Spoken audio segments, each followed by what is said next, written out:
Kita masih membahas tentang belajar untuk lebih mengenal Allah Subhanahu wa Ta'ala lewat nama-nama Allah yang mulia. Ini adalah nama yang paling istimewa yang mencakup semua nama-nama Allah.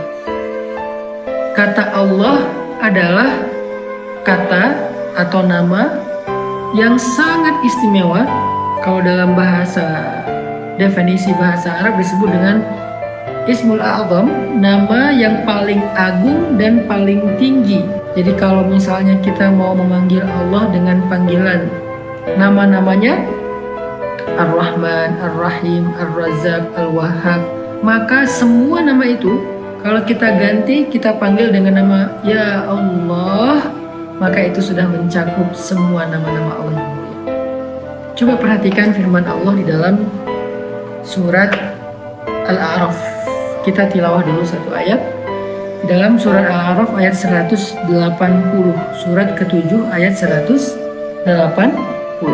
A'udzu billahi minasy syaithanir rajim. Bismillahirrahmanirrahim. Walillahil asmaul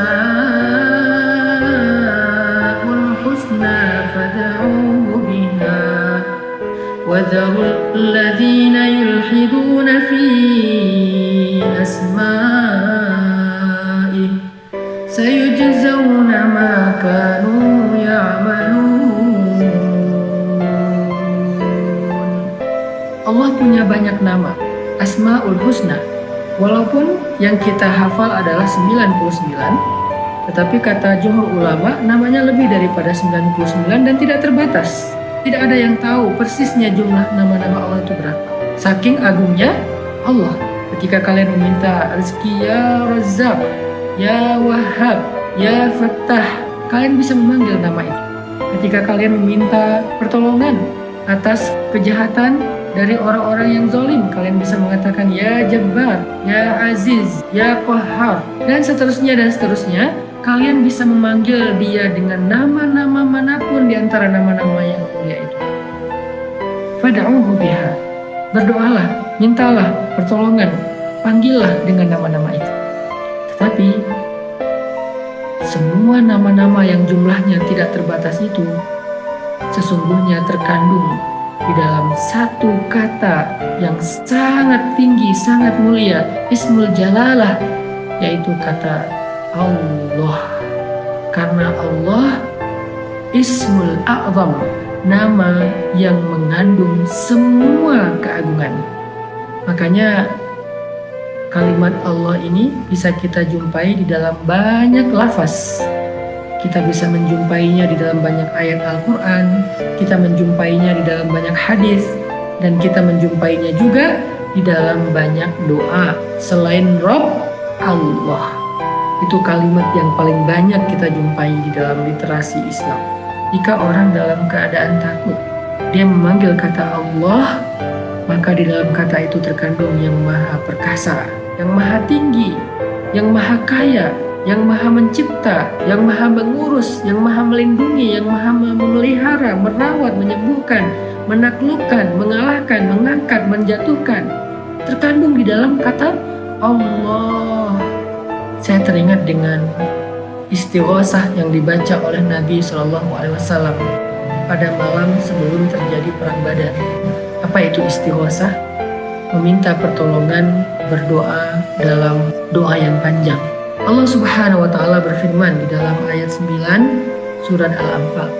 Bismillahirrahmanirrahim. إِذْ تَسْتَغِيثُونَ رَبَّكُمْ فَاسْتَجَابَ لَكُمْ أَنِّي مُمِدُّكُمْ بِأَلْفٍ مِّنَ الْمَلَائِكَةِ مُرْدِفِينَ وَمَا جَعَلَهُ اللَّهُ إِلَّا بُشْرَى وَلِتَطْمَئِنَّ بِهِ قُلُوبُكُمْ وَمَا النَّصْرُ إِلَّا مِنْ عِندِ اللَّهِ إِنَّ اللَّهَ عَزِيزٌ حَكِيمٌ. Ini adalah ayat tentang istighosah di dalam Al-Quran. Tastaghithun. Jadi tastaghithun artinya beristighosah terus menerus, meminta tolong kepada Allah terus menerus sepanjang malam. Redaksi dari doa Nabi Shallallahu Alaihi Wasallam malam sebelum terjadi perang Badar. Apa kata Nabi? Allahumma hadhihi Quraisy qad atat bi khuyalaiha wa fakhriha tujadilu wa tukadzib rasulak. Allahumma nasruka alladhi wa'adtani. Allahumma in tuhlik hadhihi al-isabah min ahli al-Islam la tu'bad fil ardh. Coba perhatikan kalimatnya. 3 kali Nabi Muhammad memanggil Allah dengan kata Allahumma. Ya Allah, berikanlah kepadaku pertolongan yang Engkau janjikan. Fanasruka alladhi wa'adtani. Ya Allah, kalau besok hamba-hambamu, para kaum muslimin ini terbunuh binasa, la tu'bad fil ardh, maka tidak ada lagi orang yang menyembahmu di muka bumi. Ya Allah, saya tidak mampu menghadapi ini sendiri tanpamu. Ulangi lagi. Sepanjang malam Nabi berdoa dengan air mata yang membasahi janggut beliau yang mulia sampai rida beliau jatuh lagi, kemudian diletakkan lagi oleh Abu Bakar ke kepala beliau, jatuh lagi, diletakkan lagi, jatuh, karena Nabi terus menengadah ke langit sampai subuh. Coba kita lihat dalam ayat ke-9 tadi. Ketika engkau Muhammad meminta tolong kepada Tuhanmu dengan kalimat Allahumma ya Allah ya Allah ya Allah, fastajaba lakum. Allah mengijabah doa dan permintaan kalian. Allah menjawab, Allah memenuhi panggilan kalian dengan mengatakan anni mumiddukum bi alfin minal malaikati murdifin. Aku akan memberikan kepada kalian, akan mengirim kepada kalian 1000 malaikat yang turun berturut-turut berangsur-angsur untuk membela dan menolong kalian. Ini bukan malaikat biasa, malaikat perang. Itulah dahsyatnya kalimat Allah, agung. Gak ada yang menandingi keagungannya. Sehingga ketika Nabi memanggil Allahumma, Allah tidak mendatangkan 1 malaikat, padahal cukup. Allah mendatangkan 1000 malaikat yang turun berangsur-angsur. Maksudnya apa? Malaikat turun dari langit yang berjumlah 1000 itu turun seperti burung yang menyambar dengan jumlah yang banyak dan berangsur-angsur berturut-turut sambung menyambung tidak putus-putus sampai selesai perang Badar. Kenapa Allah mempertontonkan itu? Kenapa nggak sekaligus saja? Allah ingin tunjukkan sebuah kejadian yang agung. Kalau sekaligus habis, Allah tidak memperlihatkan sebuah drama yang menggentarkan hati musuhnya.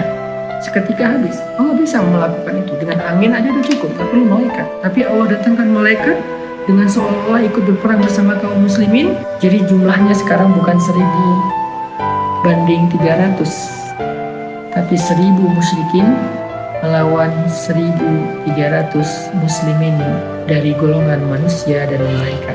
Kaum muslimin waktu itu berperang di sebelahnya malaikat.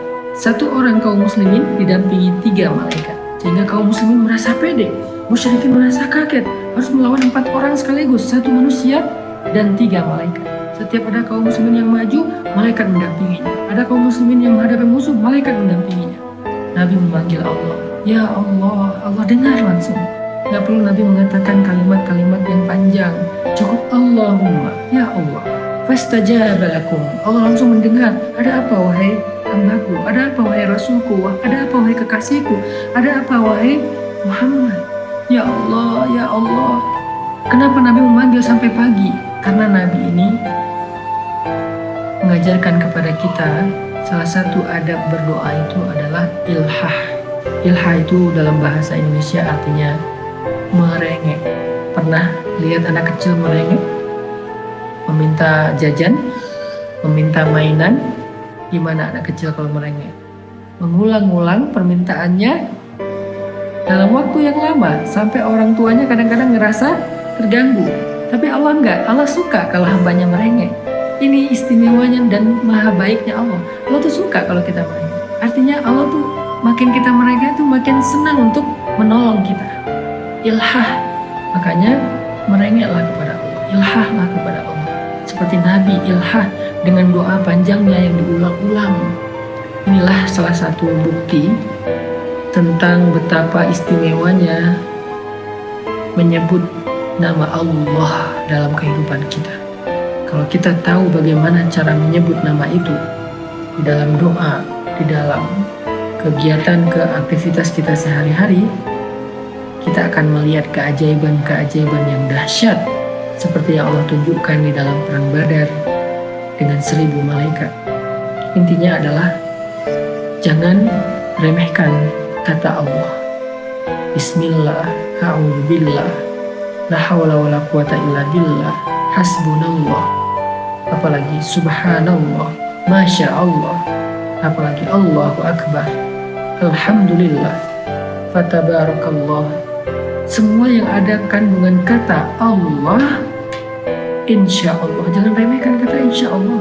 Kata insya Allah itu kalimat tawakal. Insya Allah itu kalimat tawakal. Kalau kita gunakan pada tempat yang tepat, insya Allah itu akan powerful banget. Ketika saya bilang insya Allah, berarti saya melibatkan Allah, seolah-olah saya mengatakan, ya Allah, bantulah kami. Ya Allah, wujudkanlah harapan kami. Ya Allah, mudahkanlah urusan kami. Itu yang terkandung di dalam kata insya Allah. Bismillah itu bukan kalimat biasa, itu kalimat yang berat.